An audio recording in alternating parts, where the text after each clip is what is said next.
Hey loves, welcome back to my channel. Today guys, I'll be checking out this interesting video from the comment section with Brett Cooper, and it's titled When the Father Leaves, Feminism Arrives. You guys, I'm excited for this, and without much ado, let's see what this video is all about. Welcome back to the comment section. I'm Brett Cooper. So one of the core types of comedy, of humor, is irony. And sometimes the internet delivers the best examples of this. And if you watch the show regularly, you know that we talk about this. There are so many things in the real world right now that are so incredibly ironic. I was literally saying this in an episode yesterday, but I think that reality is far more funny than anything that TV has produced in years. That's watching true. things unfold online is just so much more entertaining at this point. And while what we're about to talk about is funny, it can also explain a lot about young women in feminism today. So before we get into it, make sure that you like this video, subscribe to the channel if you've not already, and ring that notification bell so that you never miss a comment section or one of our live streams. All right, so a few months ago, a video went viral on TikTok and on Twitter of a girl sharing a story time of a date that she had just had, and she quickly became coined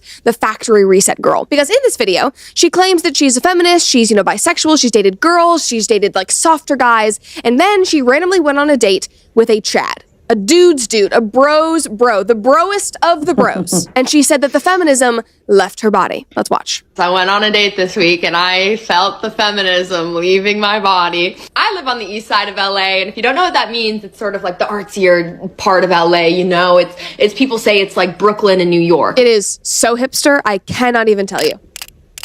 That is the most hipster part of LA. It's the rich artists that hate that they have money, so they live in this area so that they can be cool and kind of cosplay as poor because, I'm hipster, I live in Sylvan Park, I live in this part. Yeah, no, you are so rich, you live in LA, you have a really nice loft apartment, you just don't want to live in Beverly Hills. That's the kind of people there. Okay. I go on dates with a lot of men and women who, live over here. There's always a negotiation about who pays, and that's great. I like to pay for people, all that.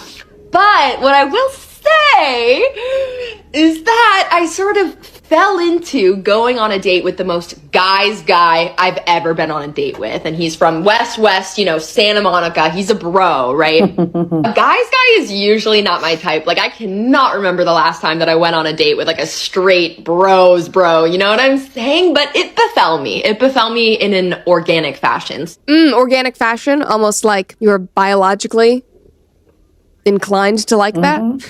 That if you just let your guard down, that actually might be what women are interested in. Crazy. I'm on this date with this guy, and the thing about a guy's guy is he's putting his card down. He's paying for everything, and I really it sort of activated something feral in me. I'm not gonna lie. We went to another bar, and he was gonna go to the bathroom, so I was getting prepared to pay for our drinks because he's been paying all night. Of course I'm gonna pay for the next round, but as he's going to leave for the bathroom, he turns to me and he hands me his credit card, and he goes, "Here's my card, get us whatever."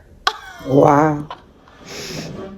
Might be time for me to get away from all these, liberal snowflakes on the east side. My favorite line in there is when she says that it just activated something feral in her body. The bare minimum. Paying for a woman, that's not even something to write home about. But the bar is literally on the floor. That caused the reaction. That was dear God, I'm interested. It's wild. Somebody commented and said, haha, I love these based-pilled stories. Based.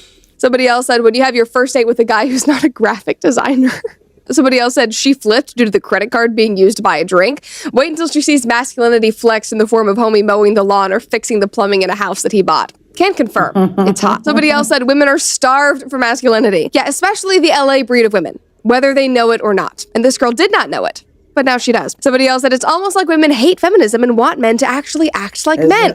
Crazy. Now, this girl is a comedian, and based on the TikToks that she has posted since December, which is when that video came out and went viral, she's definitely not become some kind of hyper-feminine tradcon. In the caption of that video, she was like, guys, don't worry. I checked his politics before going out. I'm not going to become some conservative. He's not conservative. He's just a guy's guy. But we do see a lot of truth through humor, which is why I love this story. And obviously, this man and this date stood out to her. And apparently, according to videos posted last week, they are still going out. She's continued to date him. She's continued to talk about him. She talks about this guy's guy all the time. And every one of the videos about him is is this how they act? He's texting me all the time. We're having this kind of conversation. Is this how straight, masculine guys talk to him? She genuinely has no idea. But Wow, you guys, this story is super funny in the sense that feminism has done so much harm and good to women that They no longer know what a man was meant to do for a woman. And once they come out of that feminine state and a man is treating them as a woman, they are totally blown away.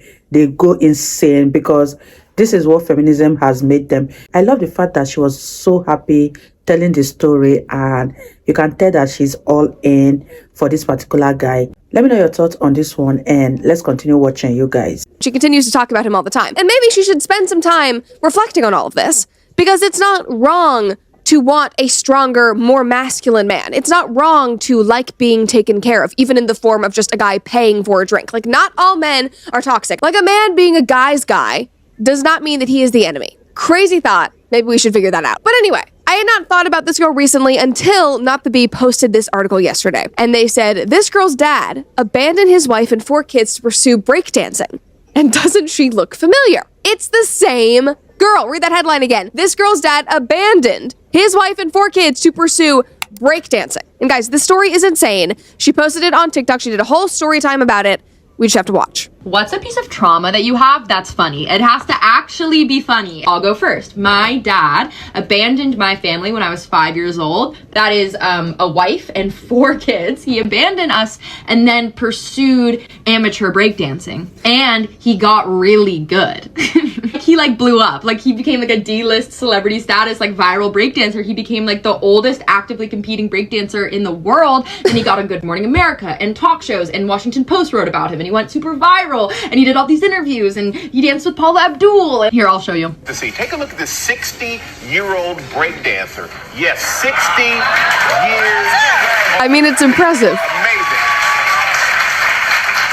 That's Ben Hart. He's competing at a breakdancing competition in Philadelphia, and he may not have won, but I tell you what, he is winning over a lot of people on the internet. Yes. He really is. Yep, he's winning over a lot of people on the internet. This guy wouldn't pay my medical bill.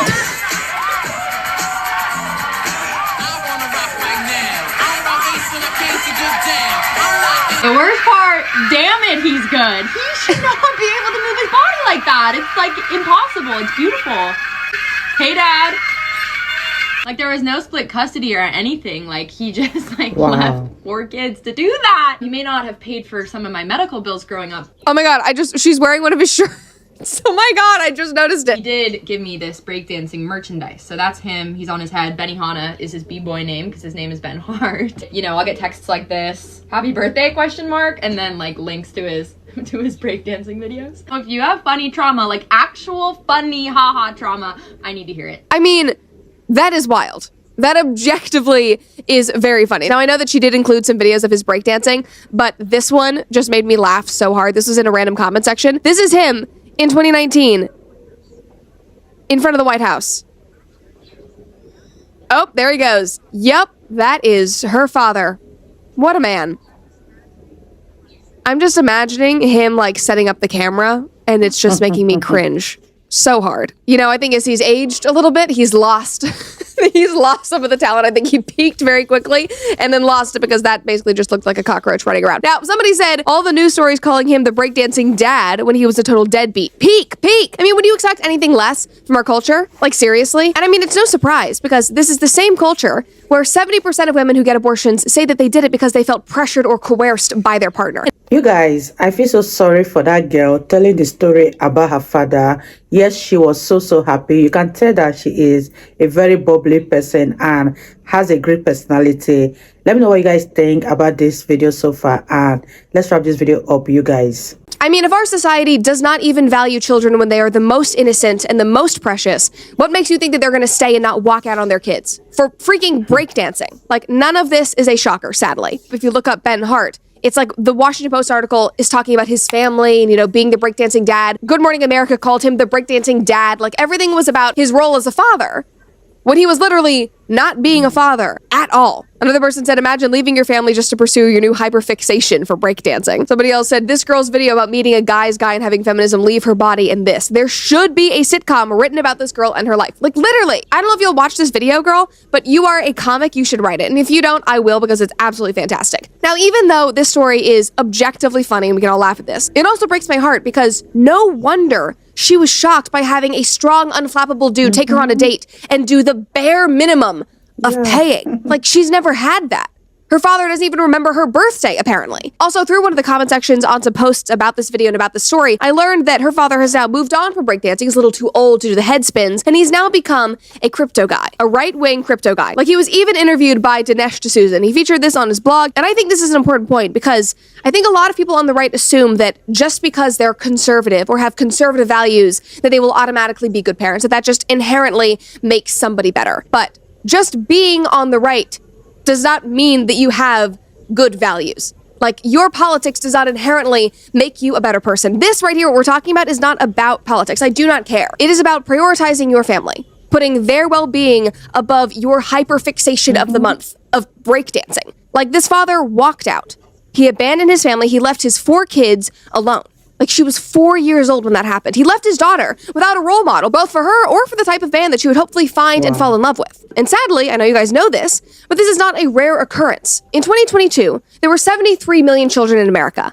And of that number, 18 million of them lived without fathers. And this does not include the fathers that are just not present or not active in their lives, or absent fathers but are still married. Like, that does not include that. That is 25% of American children. Like, no wonder we have women growing up resenting men, or being taught to hate them, or not trust them, or just naturally being attracted to women instead of men, or softer, less masculine men. Like, none of this should be surprising. Now, obviously, that is not the only cause of feminism, like, not by a long shot, but it is certainly a contributing factor. But the good thing is, I have high hopes for this next generation because of you guys. Because I read the comments on all of these videos, I see your DMs, I see the things that you guys send me on TikTok, I see the stories that you share about your children and your marriages and the choices that you're making for their futures. And it's incredible. All children obviously need their mothers, but we cannot forget fathers. And I'm so glad that we have woken up to this reality. Wow, you guys, that was such an interesting video from Brett Cooper. I really enjoyed every minute of this, and let me know what your thoughts are on the viral girl story and how enthusiastic she looked telling the story of how a guy treated her so well. Every woman deserves a man who can take care of them. Because what feminism has sold to so many women of today is that men are not capable, men are no longer men. And this is what most of these women has been holding on for so long. And seeing a man doing things that are very natural, things that men are supposed to do, drive these women totally insane. And it becomes a thing of wonder to them. Let me know what you guys think about this. Leave your thoughts in the comment section down below. And I'll see you all in my next video. Bye, guys.